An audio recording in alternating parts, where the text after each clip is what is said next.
সে vision ডকুমেন্টের নামে যে সমস্ত প্রতিশ্রুতি জারি করা হয়েছে তার বিন্দু বিসর্গও কার্যকরী করার জন্য কোনো প্রচেষ্টা নেই। কিন্তু কি হয়েছে, সাম্প্রতিককালে বিধানসভার বাজেট অধিবেশনে কিছু তথ্য উঠে এসেছে, সোশ্যাল মিডিয়া পত্র পত্রিকাতে তার প্রতিফলন ঘটেছে। এই ত্রিপুরা রাজ্যের মধ্যে গ্রুপ সি, গ্রুপ ডি, কেরানি, এগ্রি অ্যাসিস্ট্যান্ট, ওয়ার্ক অ্যাসিস্ট্যান্ট ভারতের স্বাধীনতার পর এই ত্রিপুরা রাজ্য সেই টেরিটোরিয়াল কাউন্সিল থেকে শুরু করে 2018 আগে যে সমস্ত ক্ষেত্রে ত্রিপুরা রাজ্যের মধ্যে সেরকম উচ্চশিক্ষিত যে প্রার্থী পাওয়া যায় না, এক সময়তে ডাক্তার পাওয়া যেত না, বিচারক পাওয়া যেত না, প্রফেসর পাওয়া যেত না, এগুলো নেওয়া হতো। কিন্তু কখনোই গ্রুপ সি, গ্রুপ ডি চাকরি ত্রিপুরা রাজ্যের বাইরে কোনো যুবক যুবতীর কাছে যায়নি। এই নয় যে বাইরের যুবক যুবতীরা এই ত্রিপুরা রাজ্যে কেউ আসবে না, কাজ করবে না, কিন্তু সরকারি দপ্তরে এটা যেহেতু সীমিত,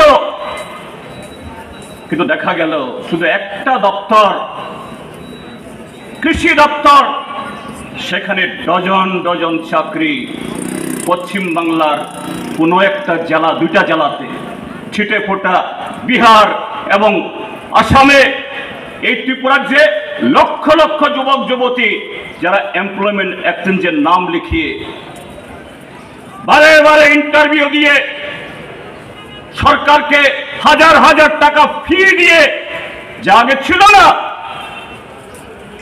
তাদের পরীক্ষার ফল বের হয় না, রিক্রুটমেন্ট হয় না। অনেক চাপে যখন বেরোলো তখন বাইরের রাজ্যের যুবক যুবতীরা পাচ্ছে। বন্ধুরা, এটা শুধু সেই জিআরবিটিতে কোনো একটা দপ্তরে নয়, গত 6 বছর ধরে এই ত্রিপুরা রাজ্যের মধ্যে যাবতীয় ঠিকাদারি কাজ, সাপ্লাইয়ের কাজ সব চলে যাচ্ছে গুজরাটে, মহারাষ্ট্রে, উত্তরপ্রদেশে। এই ত্রিপুরা রাজ্যে কি কোনো ঠিকাদার নেই, সাপ্লায়ার নেই, এরকম সাধারণ কাজ করার লোক নেই? এগুলো চলে যাচ্ছে।